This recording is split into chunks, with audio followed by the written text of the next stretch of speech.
Hello there, and welcome to the 19th episode of Was It Worth It, brought to you by SharcTank.com. Now that's shark with a C for any of you mainstream weirdos who might think shark would be spelled with a K. That's not cool. Not at all. Now, my name's Dane. I'm Tim. And for anyone who hasn't yet listened to us, Was It Worth It is the show where everything's made up and the points don't matter. I'm just kidding. I'm not Drew Carey, you're not Ryan Stiles, and we aren't actually funny. Was It Worth It is a game review podcast where two young men review hip new games, and instead of giving a traditional score, we focus specifically on whether or not the game is worth the asking price, which, believe it or not, is not always swayed by whether or not we actually enjoyed the game. So Tim? So this time around we played Titanfall, and you've probably heard of Titanfall, but just in case you haven't, Titanfall is a next-gen first-person shooter brought to you by Respawn Entertainment. Respawn was formed by many former members of Infinity Ward, which of course is the studio that brought you the Call of Duty series, so in many ways this game looks and feels like Call of Duty, but in other more significant ways it doesn't at all, and that is one in the movement.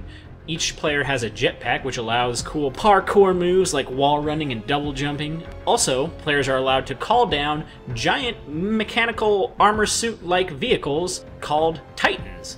And when the player calls it, it falls out of the sky, hence the name Titanfall. So Dane, how did you like the game? Well, I do want to start by saying that first-person shooters are not really my genre of choice. I was never really wooed over by the Call of Duties or Medals of Honors, and I honestly didn't even get into the classics like Doom, Quake, or GoldenEye 007 for the N64, although I certainly was familiar with those games, but I've definitely preferred like RPGs and action-adventure games throughout my gaming career.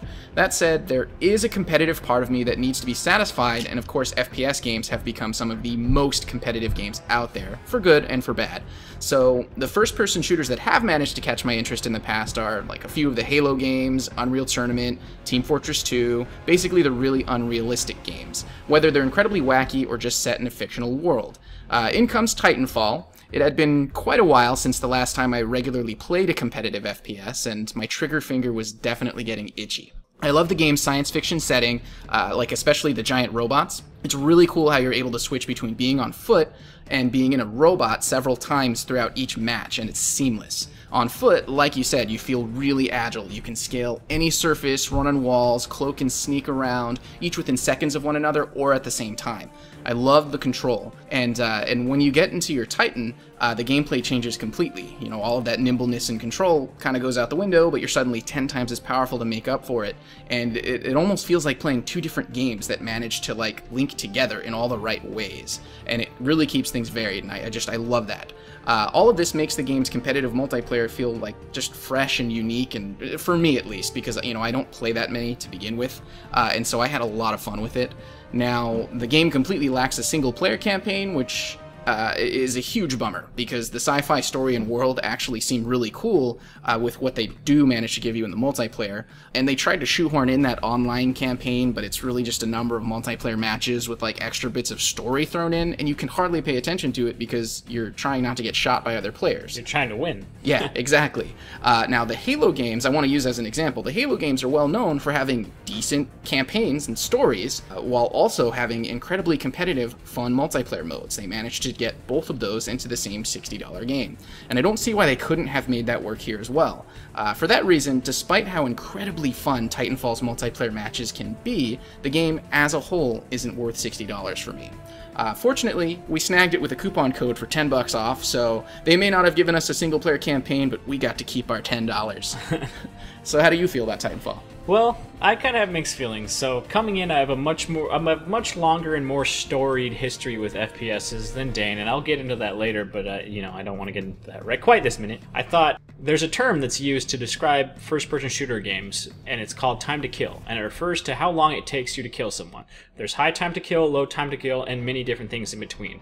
Obviously, it depends on whether or not if you have a decent chance of going out in the line of fire and instantly dying, then that's different than a mech warrior where it takes several shots to kill your enemy. And so you switch back and forth between those different modes because obviously you can headshot someone as a pilot, but then when you're in the Titan, you know, you have regenerative shields and it takes several hits to kill you and everything like that. So I thought it was a really unique blend of high and low time to kill gameplay. Running around was really fun. Jumping off of things was really fun. However, some maps, it was a lot easier to do those things in others, and I really think they should have had more of a focus on that, because there's some maps that are very wide open and there isn't a lot of opportunity to actually utilize that, because that's what made it fun for me, was just how smooth it felt. That being said, the speed that you're at when that reminds me of a game like, you know, Twitch-based games like Quake or Unreal Tournament, but compared to those games, it's actually a little clunky. The weapons feel exactly like Call of Duty weapons, which is weird because it just doesn't mesh well with how quickly you're moving and jumping around. That being said, there are a lot of enjoyable aspects of the game in terms of, you know, stomping around in a Titan, and it's a very cinematic game. There's a lot of moments in the game that feel like they were scripted when they're not. Yeah. And just there's parts in the map where you look up in the sky and there's a giant space battle going on at times, and you know there's a lot going on in this game. There's NPCs on each side of the team which are reminiscent of the creep minions in League of Legends or Dota, which to me was a huge negative, but some people like it. For me, because it's a multiplayer-only game, and because there's games like Team Fortress 2, which is free to play, there's no way this game is $60. Of course, I can't use Team Fortress 2 as a metric for all free-to-play games, but the point is, there's options out there where you can get just as much fun and a lot more content for a lot cheaper. So for me, it's not worth $60. Yeah, Team Fortress 2, even when it wasn't free to play, was $20, I think was the most it ever cost. Exactly. Or was it 30? I think it was 20, it might have been 30. You know, Counter-Strike, I played the Counter-Strike beta, like the original beta back in like 1999 or whatever, and when it came out, it was $20, and that was after like a year and a half of beta testing with already had a huge, you know, community and all this content, all these different maps, all these different guns and everything, and it was still only $20 when it came out because it was multiplayer only. Yeah. And this game has a campaign, but it's like you said, it's a really thin campaign. You just do a number of multiplayer matches with a little bit of dialogue going on, you know, in the background, and you can't really pay attention to it if you want to play the game. Yeah, and you can also just completely finish it up in like 40 minutes, both sides. Right. Because each match is like about... Okay, actually, I think I'm exaggerating. Yeah, it's probably... Each match is about 5 minutes long. Yeah, and you do 9 matches, so it's probably 45 minutes or so per side. So about an hour and a half for both sides. An hour and a half to 2 hours, if you factor in the time between the matches where players are changing their loadouts and that sort of thing. Sure. But still, that's 2 hours and none of it, you know, there's not a single cutscene. And right. And the weird thing, well, actually there are really short cutscenes before some of the matches. Yeah, that's true. The weird thing to me was that you have to unlock all of the Titan chassis, you have to do both sides of the multiplayer campaign, but you can't choose which side you're on. You know what I mean? Like you have to go through one side first, and then it moves you over to the other side after. Does it automatically move you to the other side? I didn't realize. Yeah. Then how did the first people do it if no one had completed any of the campaign yet? That's a good question. It might be random which one of the two sides it's decides you have to go through all of to get to the other side. That's possible. Maybe once you start down one path, you have to finish that, and then it automatically moves you to the other. But either way, that's just in general something that bugged me about this game is that 1, you can't choose what map you're playing. 2, you can't choose what side you're on. You just kind of have to. You can choose what mode you're playing, and you can get. You know, there's cool loadouts you can do. You can use. There's several different weapons that are all customizable for both pilot and Titan mode and everything like that. Sure. So you can choose your loadouts, and then you can choose what mode you want to play, but you can't choose what map. And that's the weird thing to me. It felt like the content was kind of lacking because I thought there weren't that many maps. Now I did research, and it turns out there are 15 different playable maps, but it felt like there were a lot less because some of them I've never played and others I've played 10 times or more. Yeah. And it's just completely random what map you get. Yeah, I don't know why they didn't at least try to implement a voting system like a lot of games have nowadays where it shows you 2 different maps and then the players vote on which one they would prefer. There's just a lot of things that are standard in so many first-person shooters these days that they didn't include it include in this game. Yeah, I feel like it's possible that they went the route of trying to make it as quick as possible. They just wanted to make it quick and easy, you know? Basically, you pick your game mode, it throws you into a match, whatever level, whatever, just get in there, kill people, you know, that kind of thing. That exists in a lot of games, and it's called quick play. Yeah, so there should be different modes. Yes. Yeah, that's fair to say. And while we're talking about maps, like, another reason why it seemed like there weren't a lot, because there were some maps that were completely unique and really cool, and other maps that felt exactly like a different map. It was like the textures and the colors and everything were nearly identical in some of the maps. And I just think the level design left something to be desired, because they, you know, regardless of what mode you play, there's different modes. There's attrition, which is just a kind of like a team deathmatch where you're trying to get as many points as you can. Just by killing. You know, there's standard capture the flag and hard point, which is a point capture mode, things like that. There's Last Titan Standing, which is probably my favorite mode, which is just a team deathmatch with no respawning and everyone starts in a Titan. You can get out of the Titan, and you do if your Titan explodes, if you're lucky. But that being said, all of the modes are shared among the maps. They don't have, the maps weren't designed with this particular mode in mind, which means it doesn't really work that great for any of the modes, in my opinion. Maybe attrition is okay, since attrition doesn't really have objectives, but I personally feel like they took that into account when they designed the maps. I see signs of each mode in the maps just in their design. For instance, you know, capture the flag, there's zip lines. And when I see the zip lines, I think of getting away with the flag. Hard point, you know, the points where, the spots where you're guarding those points are actually pretty well separated. And when you look inside those areas around where the point is, where you're standing to hold it, you know, there's certain windows and certain places where you can I can get up here and hide and wait for them to run in. You know, I kind of see stuff like that, and I personally, I mean, I wasn't amazed by it. There was nothing about the design of the levels where I was like, oh my gosh, I can totally see what they were going for. But at the same time, there was nothing that bothered me. It all just works, you know. It's a game for me that I can just play and not really think about it one way or the other, and I find myself finding dudes and killing them, and, you know, like, nothing particularly felt like a barrier for me to enjoy it, I guess. That's, I mean, yeah, I get that, and I know exactly what you're talking about, where obviously they took all of the modes into account, but that makes the map huge and bloated, which is an issue for me, because the game felt barren as it was. 6v6? Yeah, because it's 6v6. Yeah, there's NPCs, and again, that was a huge negative for me, because I hated that. It made the maps feel really chaotic. It made it harder to identify enemy pilots. It did so many things wrong. Okay, there are positives, that being said, that I like. For example, there's a certain timer before you can call your Titan, and you make that timer shorten by doing damage or killing other people, so you can kill, you know, you can kill the NPCs to, you know, get your Titan faster, things like that. Also, the challenges for your weapon upgrades. Well, I was going to say, that's actually a negative in my point. They're forcing you to do something that you may or may not want to do. What if I want to completely ignore the NPCs entirely? Well, I can't if I want to get all the unlocks.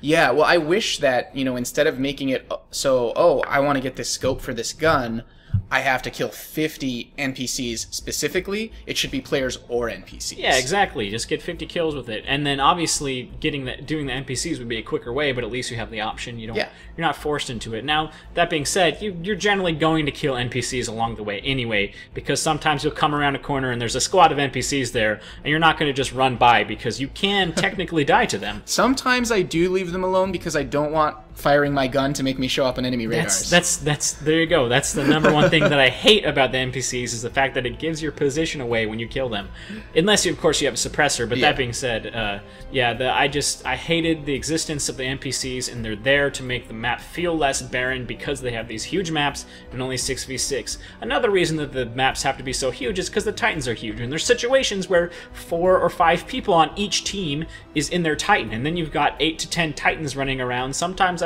you know, especially in Last Titan Standing, obviously, you have 12 Titans running around. But even in the Titans, sometimes the maps felt big, which is really weird to me. Yeah, you can run around quickly, you can jump on walls, but it's still like, I don't know. I guess it didn't I didn't notice it as much.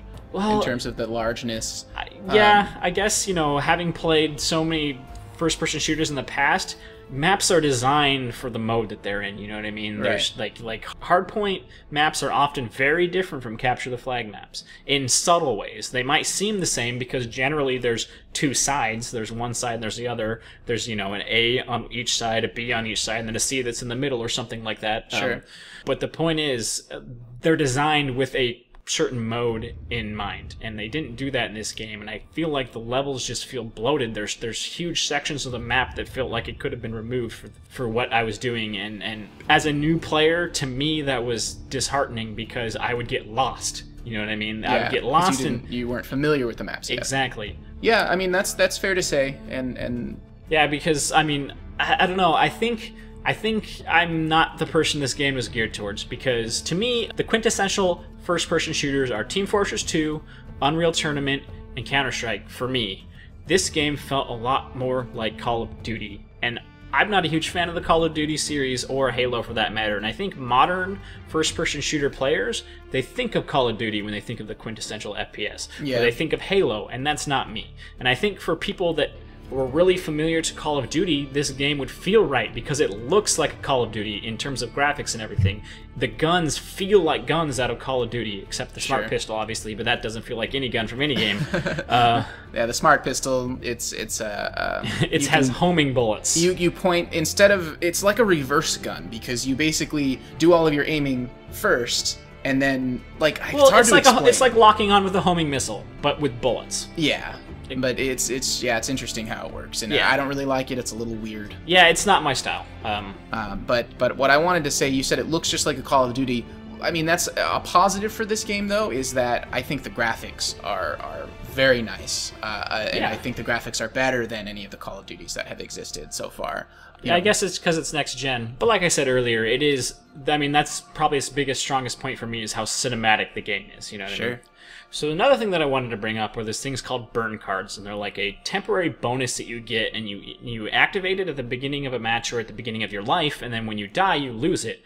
You get them a lot. You're constantly getting burn cards for doing, I don't even know what you get them for, to be honest with you. I just know I get a lot of them. Sometimes if I complete certain challenges in the middle of a match, at the end of the match, it'll give me a stack of rare burn cards. So yeah, I think it has to do with challenges. Yeah, and that's the thing is, like, some of the rare burn cards are insanely powerful. There's one called Map Hack that lets you see the enemies on the mini-map at all times. That is incredibly overpowered. Well, that must be the rarest burn card that you can possibly get. Yeah, there's one that makes stealth or cloak permanent. You are permanently cloaked. That's until you die once, though. Right, exactly. That's the thing, is that I think that's their thought process is, yeah, these cards might be overpowered, but once you die, you lose them, and the guy who killed you gets an added bonus for having wasted your burn card as it is. But that being said, it's just like, you get so many of them, you're always going to be using burn cards, and some of them are ridiculously overpowered. It's hard to prepare against an enemy when you don't even know if they're going to have some, you know, amped, as they call it. That you get a lot of the stronger versions of the regular guns, and they're called amped.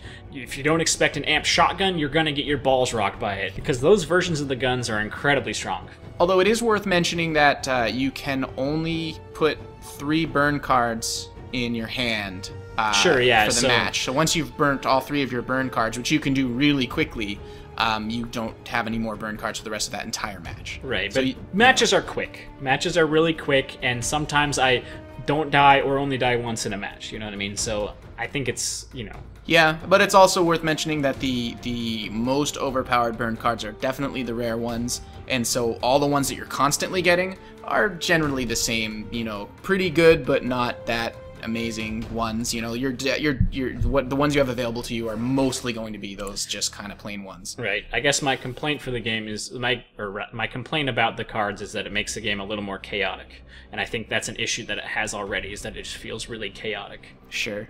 I guess sometimes I like the throwing crap at the wall approach.